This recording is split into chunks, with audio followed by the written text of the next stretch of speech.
Hello and welcome, everyone. My name is Kristen Talbot. I'm the program manager for MAVEN Project. Thank you all for joining us today and our friends at St. Joseph's Candelier Health Systems for hosting today's session, Resistant Hypertension, to screen for secondary causes or not, with Dr. Lucius Wright.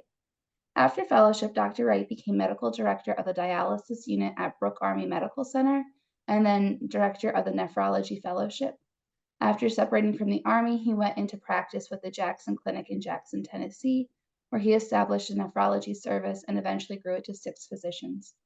Dr. Wright retired after 35 years of practice, and during those years, he served as the clinic's chairman and then medical director. And we're just so very thankful to have him as one of our MAVEN Project volunteers.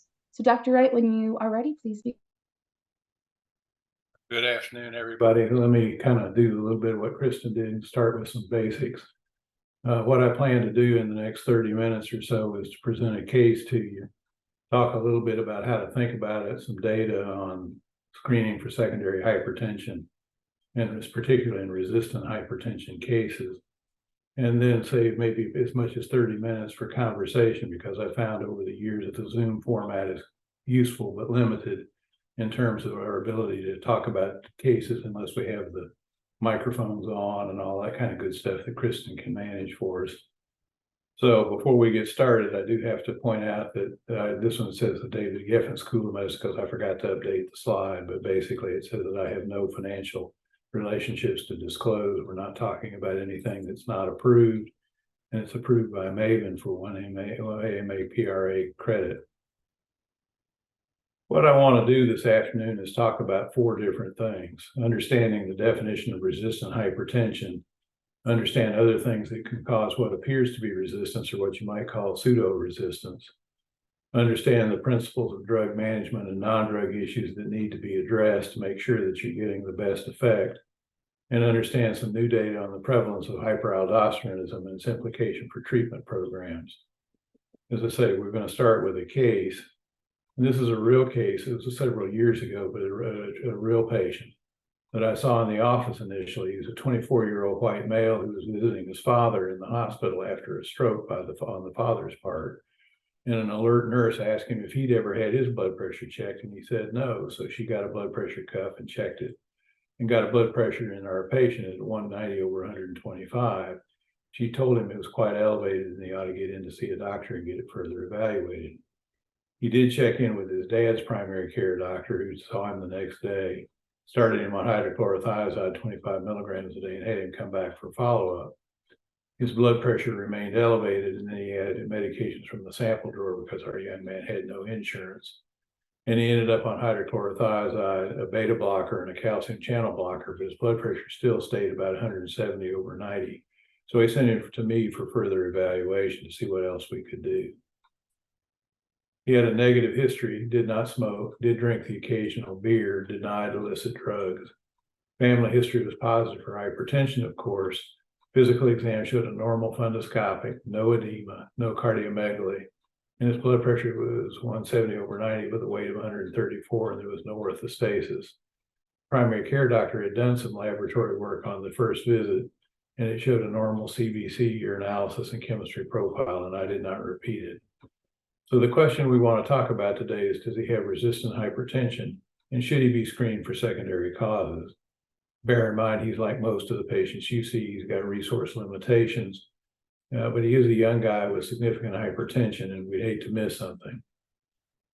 So resistant hypertension is usually defined as blood pressure that remains elevated despite use of 3 drugs of different classes, and I think one of these should be a diuretic.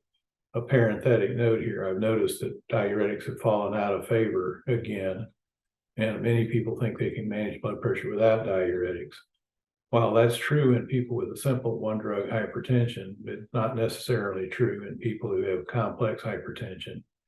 And while I don't think there's any evidence that proves that eating salt causes hypertension, people who are prone to have hypertension who are on medications, particularly things like calcium channel blockers, can have the blood pressure lowering effect of their medicine overcome by a high salt diet. So diuretic really has an important role to play, which we'll come back to and talk about some more. Bear in mind that uncontrolled hypertension is not the same as resistant, because uncontrolled is a wider category. It includes those who are taking inadequate regimens or ones that they aren't taking at all, and then those who are resistant as well. Prevalence is unknown, but some studies say it's as high as 25 to 50% of patients with hypertension. And some of that depends, of course, on your definition of what constitutes control. It's not a trivial problem because the mortality over a period of time is significant. What we're looking at here is excess mortality, mostly cardiovascular, in patients with resistant hypertension on top and non-resistant hypertension on the bottom, followed out over 20 to 25 years. And you can see that the risk is substantially higher at pretty much all year intervals for those with resistant hypertension. I would also point out right now, while we're still talking about it, that there is a tendency to think that blood pressure needs to be treated urgently. Nowadays, a lot of folks who are seen in the office with a blood pressure of 180 over 125 would be referred for admission or treated aggressively with multiple drugs right from the start. And there's really not a lot of evidence that that's beneficial because most of the mortality is clearly delayed. It takes 5 to 10 years for things to start to be a major issue. So there's time to start to rationally to do a little thinking along the way and get there by approach as opposed to slamming it on. And I think this idea that everybody has malignant hypertension whose blood pressure is high enough is a mistake because malignant hypertension is a true vascular injury pattern, which is not seen very commonly anymore because most people get at least some medication for their hypertension. So enough of the editorial.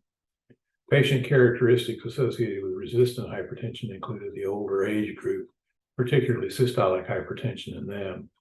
Those who, like our patients, start out with a high baseline blood pressure. Those who are obese, our young man was skinny. Excessive dietary sodium intake, which I've already mentioned, chronic kidney disease, diabetes, those with left ventricular hypertrophy, those with African ancestry, those who are female, and those who reside in our part of the world in the southeast United States. I had Kristen check, and she tells me y'all are in Savannah, so I'm in West Tennessee. There's some drug-related causes to keep in mind, and some of these are more common than others depending on the population you're serving. Non-steroidal anti-inflammatory drugs can cause fluid retention and can cause blood pressure to go up on that basis. There are some pathomimetic agents like ephedrine, cocaine, and other things that can do it. There are the stimulants like methylphenidate, dextromethorphan, and methamphetamine. Alcohol, oral contraceptives because they increase renin substrate. Cyclosporin, which you probably aren't using very much, but we use a lot in nephrology. Erythropoietin, same thing, and natural licorice, which causes a pseudoaldosterone effect. Secondary causes of resistant hypertension, the common ones include obstructive sleep apnea, renal parenchymal or arterial disease, and primary aldosteronism. The uncommon ones include pheochromocytoma, Cushing's disease, hyperparathyroidism, those with severe hypercalcemia as a rule, aortic coarctation, and intracranial tumor. And this list has changed in the sense that primary aldosteronism, as we're going to see, is more common than was once thought. Again, the problem being one of definition. So issues to consider. The most prevalent problems, as I just said, are obesity, renal disease, sleep apnea, excessive sodium intake, and medication non-adherence, which I said earlier, but I'm going to repeat it now because it's a common problem. Although the exact prevalence is everything unknown, everything else is a distant second, which informs decision-making and making a plan to try to address the issues. So initial efforts then need to be directed toward treating, if possible, these contributory factors. So there's some general principles to be aware of. One of is pill burden. If you give somebody 6 different medications, only 3 of them are going to get taken as a rule. So maybe you'd be better off just to start with 1 or 2 and ease up on it. Secondly, once daily dosing is always preferred. And third, before you add a new drug, make sure you've got the maximum dose of the new compound in mind. And keep in mind that there are side effects such as dry mouth, erectile dysfunction, lethargy, malaise, and so forth, which increase the likelihood that the patient won't actually take the drug. Now, I'm sure all of you know that having a good doctor-patient relationship is important, but what I always define a good doctor-patient relationship is one where the patient would say, yeah, doc, you know, that little white pill you gave me, I'm not taking it because I don't like it. So at least we know that they weren't taking it, so we weren't confused about what was really going on. So does our patient have resistant hypertension? Well, the answer is maybe, but I'm seeing him less than a month after he got started on any medication, so he may not have had maximal effect. He's not obese, denies using drugs, has a normal renal function and electrolytes, and eats the standard Southern American diet, which is fried, salted, and high calorie. Assuming he proves to be resistant, should he be screened, and if so, for what?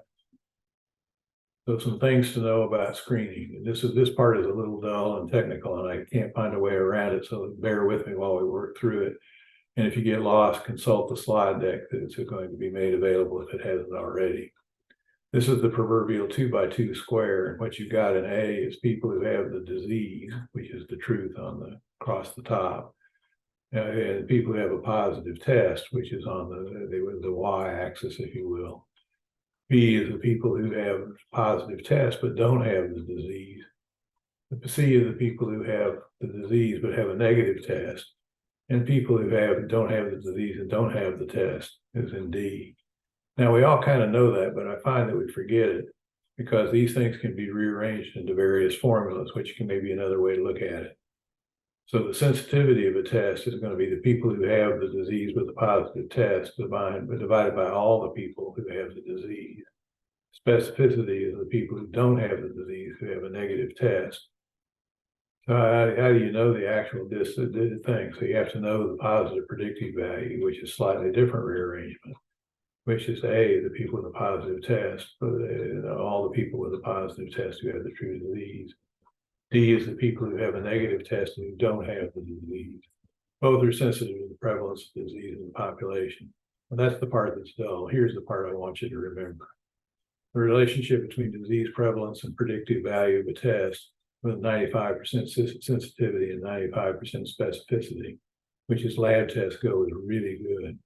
And what you'll notice is until you get up to somewhere around 10% of prior prevalence, the prior probability of disease, the test is likely to be negative, even if the patient has a disease. And once you get to where you're at 60 to 70% probability of disease, then the test is more likely to be a false negative than a true positive. So the tests are most useful when you're in that early stage, but the tests are most likely to give you a wrong answer if you test just because. The question then becomes trying to estimate prior probability of disease, and somewhere around 10% is what you're looking for. So if you read it in a computer list somewhere and said, oh, I guess I better test for that, the test may not be very helpful or maybe misleading.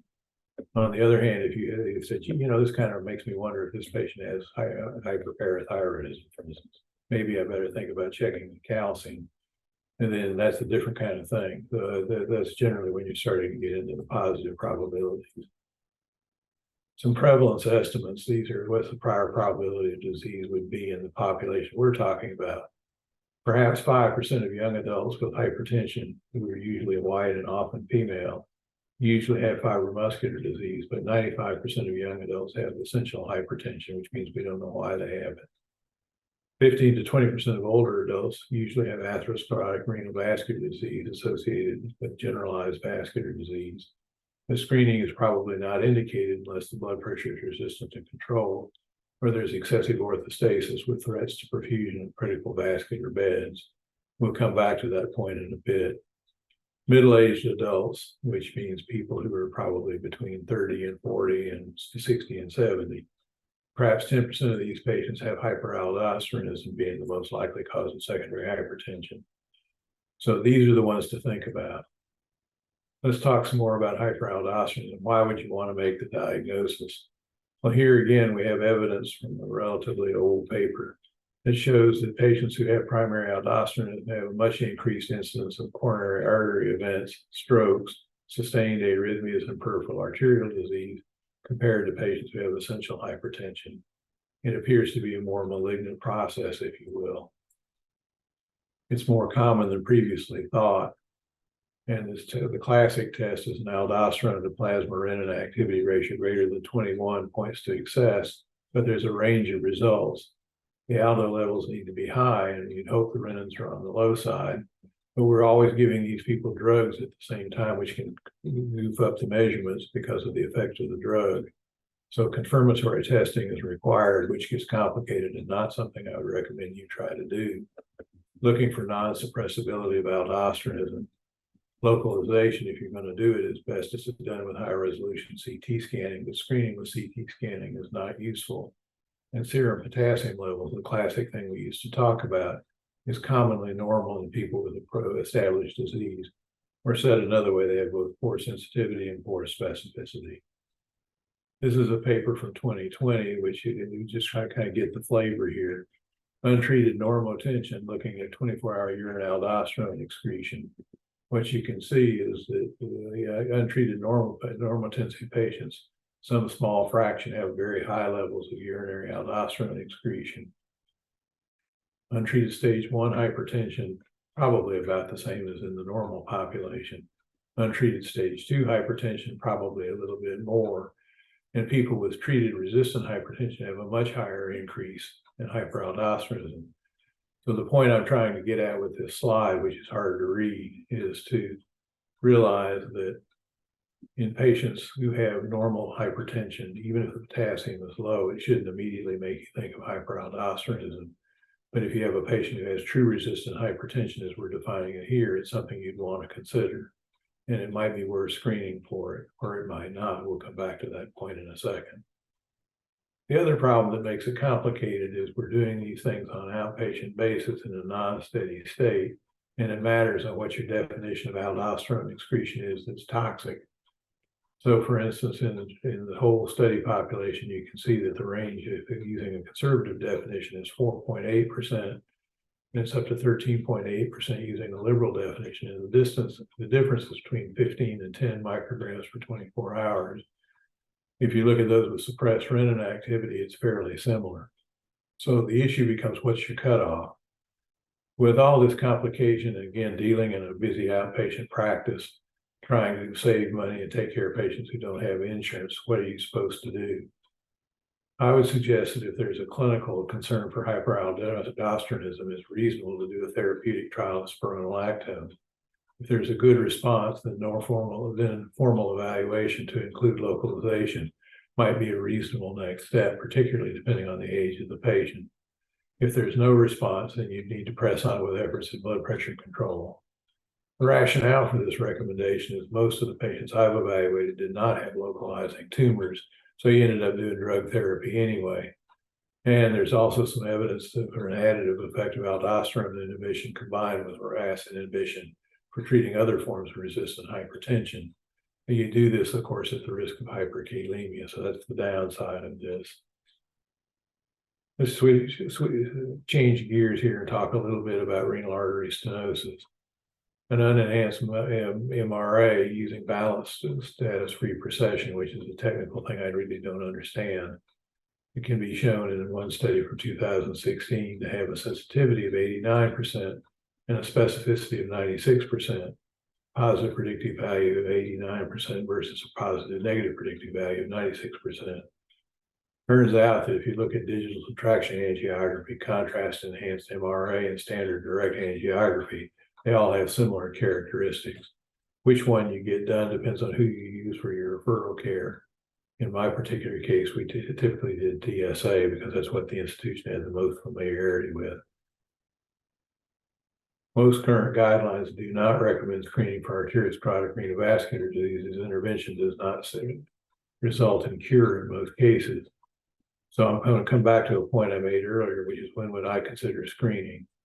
If the renal function deteriorated significantly, and not just a little bump in the creatinine as the blood pressure got better, but if the renal function deteriorated in response to RAS inhibition, if the patient had major issues with orthostasis, or perhaps if renal function deteriorated markedly under observation with stable blood pressure control, I'd consider an intervention. What I mean by the last one is illustrated by a case that I think of as an example of this. It was a woman who had known severe vascular disease and had several angioplasties on her femoral arteries, who got started on an ACE inhibitor. And her creatinine, which had been around 1.5, went to 3, which was okay because her blood pressure got better. But then on the other hand, after a while, in 6 months, it was 3 and 3.5, then it was 4. And she was losing function at a fairly rapid rate in the presence of ACE inhibitor, and with her blood pressure under control. So I had her do an arteriogram, and we did an angioplasty, and her creatinine came back down to 1.5. And this is sometimes referred to as ischemic nephropathy, but this is uncommon. And you have to be aware of what some wise guy once described as the oculostenotic reflex. If you show an angiographer of any sort, of any training, a stenotic lesion, they'll tend to think opening it is a good thing to do, but it may not be. So this ischemic nephropathy, as it's called, is the notion that renal failure of undetermined etiology is common in patients in their 70s. They have a lot of atherosclerotic disease. And there were some early studies that suggested some patients would have renal recovery if an intervention was done to their arteries. I had a personal series done some 25 years ago that I accumulated on 12 consecutive patients that I knew had stenosis. 4 had improvement, 4 experienced no improvement, and 4 got worse, 2 markedly so, probably from cholesterol embolization. Turns out the published experience replicated this anecdotal experience. About a third of the people get better, a third of the people don't, and a third of the people get worse. Now, some additional tests can be done these days in expert hands and maybe get you to 50-50, but you're still tossing a coin. So it's a rare indication for intervention, but the criteria are idiosyncratic. So I would suggest these are the patients that you probably want to get a consult on and let your person who has more experience with making the judgment and more familiarity with what's available locally help you decide if you wanted to do something in this particular patient. This slide, which I'll put in for you to look at later, gets at the same basic idea. This one is from 2015, so again, it's not new. What it really boils down to is if you're on the left-hand side with stable renal function and excellent blood pressure control, leave well enough alone. If, on the other hand, they're having those things that I talked about, then you might not. Now, the one they have that I don't necessarily agree with is bilateral high-grade renal artery stenosis. That one's a little harder to judge. So, pun intended here, back to our patient. This is part of his physical exam that I suppressed. Yes, I cheated. I didn't show everything to you. And you can see that he's got a bunch of little spots on his back, and I took a close-up. And it turns out that these things are neurofibromas. I didn't necessarily know that looking at it, but he'd had one biopsied as a kid by one of the surgeons in my group. And the biopsy result was in the chart, so I actually had it handed to me on a plate. Now, why did that matter? Because this is consistent with von Recklinghausen's disease, or diffuse neurofibromatosis type 1, which is the most common form. And pheochromocytomas occur in up to 6% of patients with neurofibromatosis. So back to the prior probability of disease. Suddenly the prior probability of disease went up because my patient had this other thing that I didn't tell you about.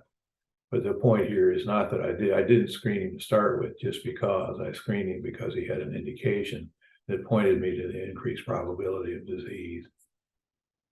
So I got some additional studies. His 24-hour urine creatinine clearance was 95 milliliters per minute. His urinary VMA excretion was quite high at 64. His metanephrines were quite high. Total free catechols were quite high. And I did a CT scan that confirmed an extremely large mass arising in the left adrenal area. And here's a picture of it. You know, the right is on the left as you look at it, but as you look at these things, you can see a mass arising from his left adrenal gland. I'm sorry, the right adrenal gland. I said that the right thing. So there we go. It's right in here. Excuse me, I'm losing my voice for some reason or other. Must be allergies. And here's the operative specimen. This is his kidney, and this is his tumor. And the tumor is on the left, and the kidney is on the right. Following resection, his blood pressure improved, but 3 years later, he had recurrence of severe hypertension with elevated urinary catecholamines again. And imaging studies confirmed metastatic disease to the bone, which confirmed that the original tumor was malignant. He died about 2 years later from his cancer. So the point here is not that he was not screened. He was screened after the probability of disease was enough to make it reasonable. Because the tumor was so large, we were concerned about an adrenal carcinoma to begin with. It could not be confirmed on pathology, which is standard. That's the usual circumstance. And you find out it's malignant only on the basis of clinical course. So I don't want the case to lead you to go out there thinking you need to be doing CT scans on everybody, but to point out how Bayes' theorem does operate in terms of prior probability of disease. And with that, I'm going to stop sharing and get back to the picture here if I can do this. There we go. And let's find out what kind of cases you've got that you want to talk about and take advantage of the fact that we've got about 30 minutes to talk about real cases and give me a chance to clear my throat so I don't sound quite so raspy.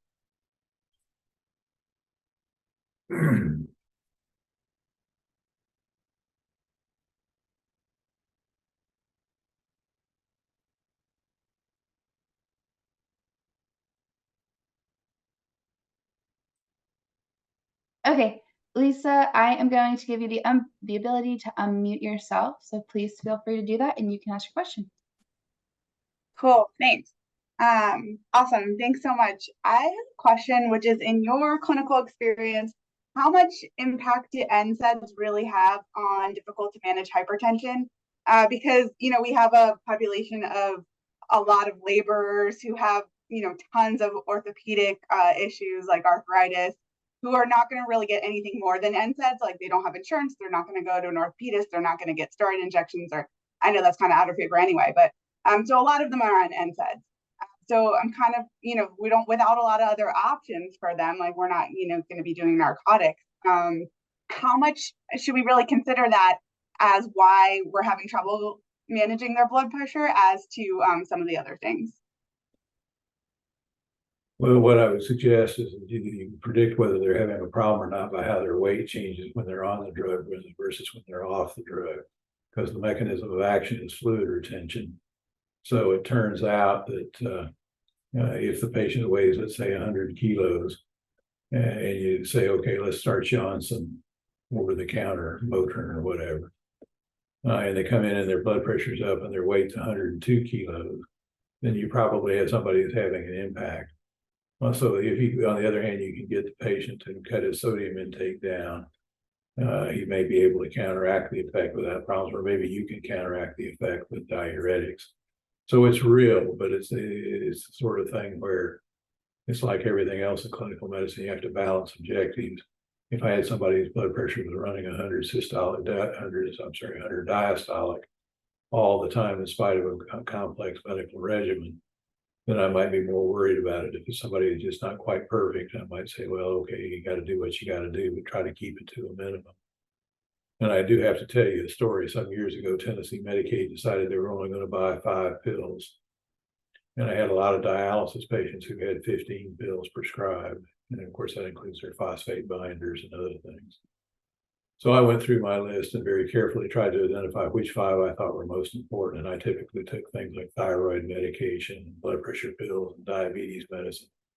Found the patients wanted to take their non-steroidal anti-inflammatory drugs, their H2 or PPI type medications, and their Viagra. So, what patients want, what we want aren't necessarily the same thing. So even if you tell them not to take the non-steroidal anti-inflammatory drugs, I'd predict that they're going to do it anyway. So yeah, you mentioned it, but I wouldn't fall on my sword about it. Does that answer your question? Yes, awesome. Thank you. All right. Just lower your hand.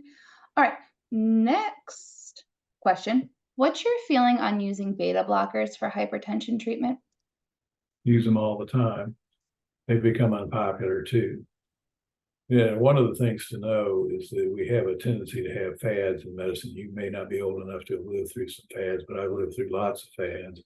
So some class of drugs will become popular for something, and then it'll be unpopular because the side effects become obvious.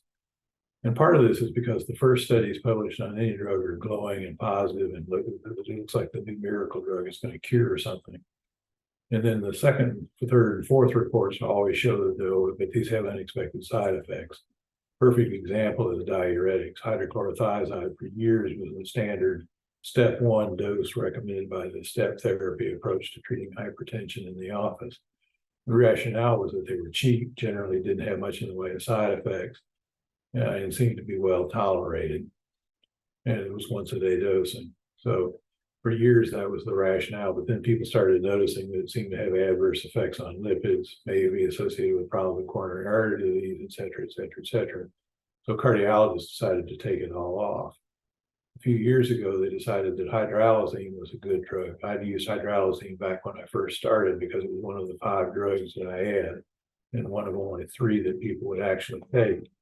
And the drug is no good if you don't take it 4 times a day, and nobody takes anything 4 times a day consistently, especially if they're trying to live a life in between. and it routinely causes fluid retention. So you almost always need to use a diuretic. The cardiologist became convinced this was a great drug based on one study that suggested it had a particularly beneficial effect. We also had a period of time years ago where they had a rage for what was called high renin hypertension. And the idea was you profile people with their renin and aldo levels, much like we were talking about for hyperaldosteronism. And if they had high renin, they'd be ideal candidates for beta blockers. I think if you have somebody who has severe hypertension, the beta blockers are frequently a problem. I typically find that in the consults I've been doing for MAVEN, that a lot of these patients are running around with low-grade tachycardia, 90 to 100 all the time when they're in the office. And that seems to predict a good response to beta blockers. I don't think they're primary therapy in step one. I think that's still basically ACE inhibitors, ARPs, and the like. But, I think that nowadays we're probably underusing diuretics, underusing beta blockers, and overusing ACE inhibitors and ARBs. So this too shall change. All right, I'm very curious about this next question. What is your approach to white coat hypertension? Get the patients to take the blood pressure at home. Yeah, it's easier to do than you think if you don't get too hung up on it. But monitoring, yes, there are devices you can get people to wear that take their blood pressure and record it and automate it and all that kind of good stuff. But realistically, you can get them to check it at home. But if you're going to do that, you got to make sure they know that you only want them to check it once a day, and you want them to check it one time a day, because of course the surest way to run your blood pressure up is to get a high number and turn around and check it almost immediately. And this gets at the point I was making earlier about the idea that there's some kind of magic threshold. If you hit it's like at the circus where you got the sledgehammer. If you hit the gong and the mallet hard enough, you can ring the bell at the top and win a teddy bear. But we act like blood pressure the same way. If you hit a certain number, bang, you're going to blow your brains out and have a stroke and blah, blah, blah. It's just not true. There are some people running around with terrible blood pressure, not well controlled. Now, they're at risk over time, but they tolerate it quite well. And in fact, frequently don't tolerate when we try to lower their blood pressure too quickly. On the other hand, there are people who have strokes with their blood pressure well controlled. So it's not a simple one-to-one relationship. So you don't want to induce paranoia and psychosomatic ailments, I suppose, for lack of a better term. The idea to try to get a better handle on it. I had one fellow who comes to mind who was a bodybuilder by habit. He's also an engineer. And so I managed to convince him that if he checked it once a day, he was doing enough. And his blood pressure at home usually ran 110 to 120 over 80, which is ideal, even back in the days when we weren't shooting that well.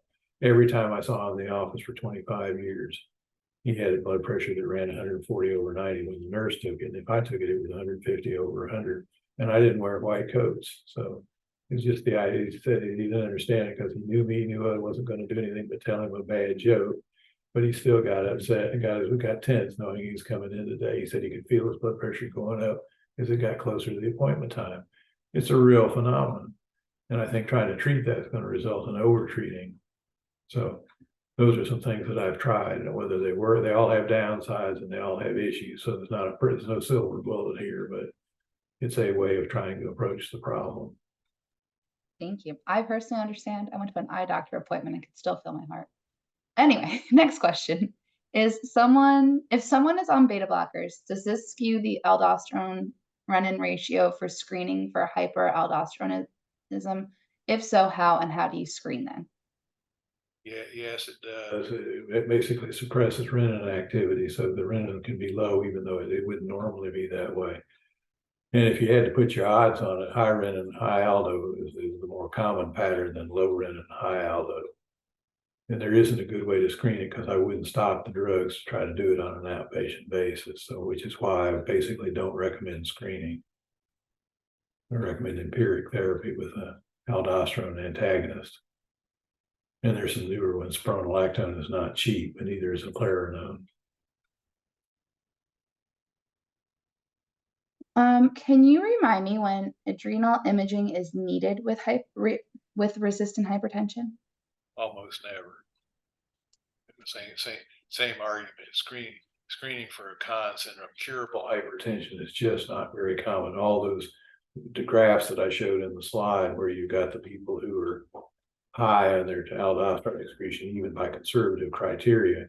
Turns out the vast majority of them have adrenal hyperplasia, not a solitary tumor. Solitary tumors are maybe 5% of all the people who have hyperaldosteronism. So, the only reason to look is if you had somebody that you thought you could cure and you're going to subject them to an adrenalectomy. So if you got somebody who's 55, obese, got diabetes and 5 other things wrong with them, maybe they're not a very good operative candidate either. So I wouldn't screen if I thought I needed to make a diagnosis because the patient's condition warranted it. Different story, but I wouldn't do it just because. I certainly wouldn't do it unless I had biochemical evidence beforehand. Right. If someone is on clonidine, does this affect plasma metanephrines if you are screening for a VO?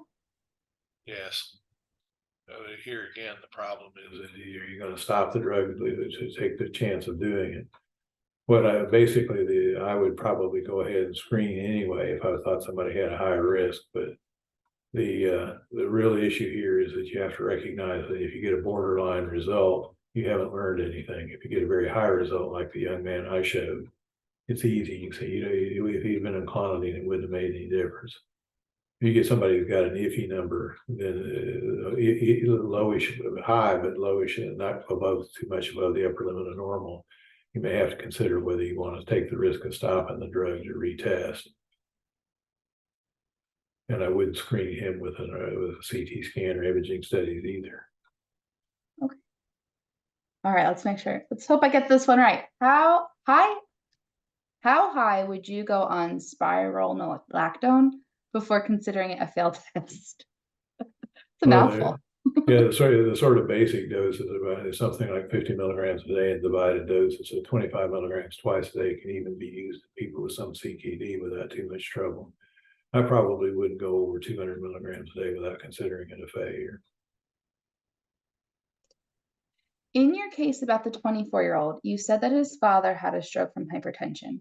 Assuming his father was in his 40s or 50s, I wonder what the etiology of the father's hypertension was.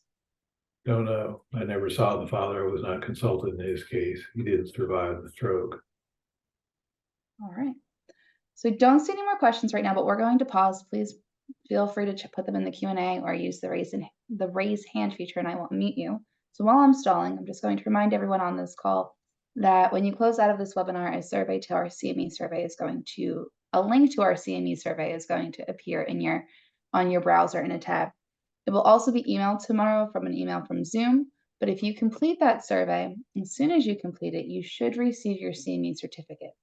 That is, as long as your name and email address are what is affiliated with your MAVEN Project account, and that you get the presenter correct, Dr. Lucius Wright, and the date, March 12th, 2024, correct. It'll send automatically. If something is incorrect, it'll error. I will go in and adjust it, but that'll be at least 24 hours from now.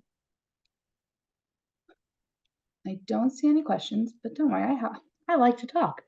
Also a reminder that we have mentoring services. So if this is something, resistant hypertension is something that you'd like to meet with one of our MAVEN Project volunteers one-on-one for, it is possible, but we offer mentoring for all specialties, needs, you name it, we have a mentor. Question. If someone has hyperaldosteronism and chronic kidney disease with hyperkalemia, limiting the ability to spiro, what do you try next? That's one of the cases where I probably would try one of the newer aldosterone antagonist drugs, which are supposed to have less trouble with hyperkalemia. Finerenone is one of them, eplerenone is another one. They're both more expensive. Where they fit into the armamentarium, I'm not sure at this point, but that would be a situation where because at least theoretically they have less effect on potassium, I'd be inclined to use it. And of course, you do have to get involved in potassium restriction orally, which can be a problem. And then if you really get into trouble, you've got the potassium lowering drugs, the I'm blanking on the name, patiramir. And then there's another one whose name I'm blanking on that I can't remember, but they're two over-the-counter drugs, not over-the-counter prescription medications, the oral drugs, which can be used instead of Kayexalate to block potassium absorption. Can you discuss prescription eye drops and their effect on blood pressure? Yeah, it appears to be a situation where it's related to the ocular pressures, and in some forms of glaucoma, the ocular pressures can go up in response to the drops. Now, exactly how that works, I don't really know. But it's the kind of thing that when they get the increased ocular pressure, it seems to create a reflex hypertension. It's roughly akin to the same thing with brain lesions. People with strokes can have their blood pressure go up too. So it appears to be some kind of barrier response that I don't really understand, but it's not a common situation, fortunately. What is your preference for prescribing chlorothalonil? Nope. Chlorothalidone. Versus HCTZ for resistant hypertension in a patient with renal disease? If you work in an academic medical center, you think chlorothalidone was the greatest thing since sliced bread because it works for 24 hours. Whoa! And sometimes will work when people have advanced chronic kidney disease, if they're already on furosemide. But somebody that made it some particular value. If you're in the office trying to take care of people cheaply and want to minimize the risks of hypokalemia, then you're probably going to use hydrochlorothiazide. I think the question becomes whether the drug has an effect over and above the diuretic effect and the theory that chlorothalidone does. I think very few people get tested on that theory. All right, we have a potential case, and I'm probably going to mess something up. So I did message the question asker to see if they'd like to say it out loud. So if you do, that'd be great. If not, we'll struggle through the big words. I have a patient on hydralazine, amlodipine, and a beta blocker, which I cannot remember the exact one, with elevated blood pressure in the 160s. How would you recommend changing medication regime to optimize medications and effects? I feel like they are not on the best medications they could be on. Well, the second part of your question makes me want to get her on the line so I figure out what she thinks she needs to be using. All right, I'm going to give her the permission to talk. If you're comfortable, Miriam, please feel free to unmute yourself. Hi, can you hear me? I can hear you. Okay. I guess, so I'm a new provider, so I'm inheriting a lot of these patients. I guess my question is more of, should they be on an ACE or an ARB? Because as we know, that's kind of what the recommendations are these days.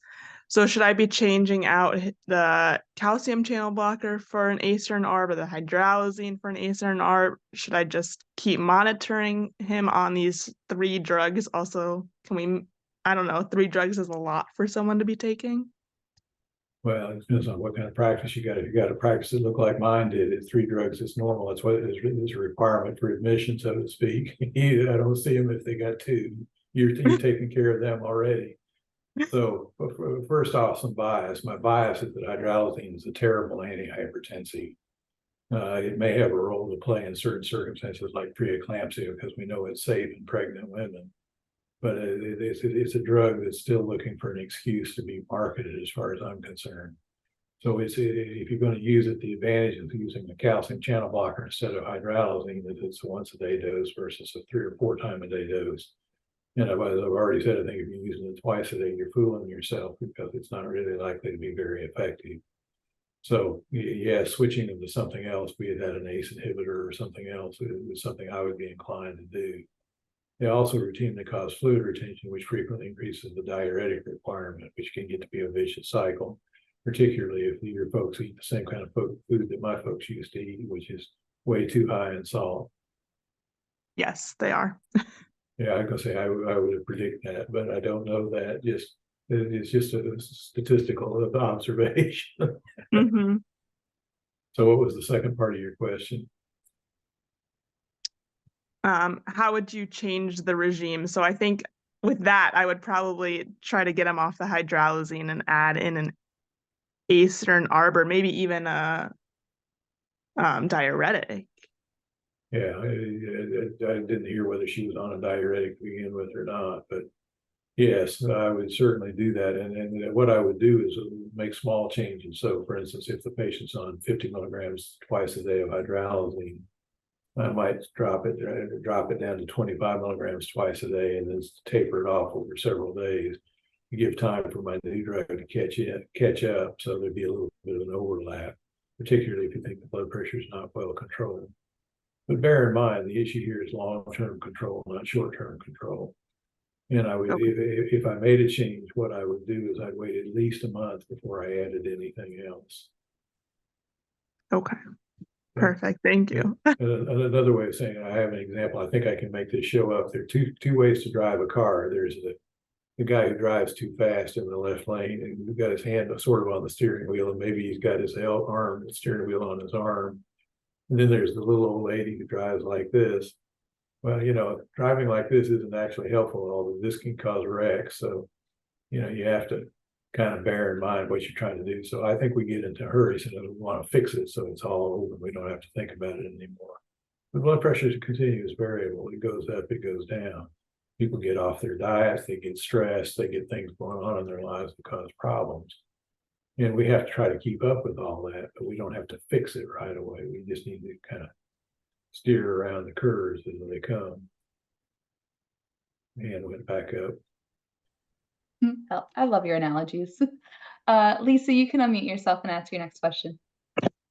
Okay, sort of as like a counter to that, if a patient, for example, had a reason that they did need their blood pressure to come down like relatively quickly, like the example I'm thinking of all the people who are trying to get their DOT clearance, to keep driving trucks, which like happens a lot. And they're motivated. I mean, it's a good time because you're capturing someone at that time who's motivated to make changes and they might not otherwise be. Do you have a preferred strategy for trying to get something down quickly in that case? Yeah, if you're really trying to finagle the test, which is what you're really asking me, how do you cheat on the test? What I would normally try to use would be something like clonidine, but that causes problems with DOT physicals. So at least in most states. So I don't know about Georgia, but it does in a lot of states. So that's a bit of a problem. So I might try to finagle the test. But I also have to tell you, I had a truck driver one time ask me if I knew how you could tell a professional truck driver. And I said, no, I don't know what you got in mind. He said, he's a guy who can eat with both hands while he steers with his belly lopped over the wheel. So.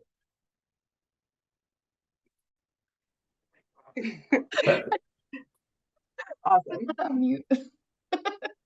That was good. All right, I don't see any other questions, so we'll still pause. And I think this is a really good segue to remind everyone that if you have these complex patients, or you can always submit an e-consult. Dr. Wright is on our platform, and you can also request to have a video consult so you can kind of have dialogue back and forth. And if you have any challenges with using the community portal and that platform, please send me an email, and I'll put my email in the chat. I know it's not always been the easiest for everyone, so we want to help you out and make sure that you have all the tools to be successful. So please feel free, if you ever have any problems, to email me. And please use the e-consults. We love it. All right. So I've given the CME reminder, talked about mentoring and consults. I don't see any other questions coming in, just a thank you. So Dr. Wright, thank you. It is always great to host your sessions. I look forward to our little. If I can't make you laugh at least once, I haven't done my job. And you do make me laugh. All right. And thank you all for joining us today.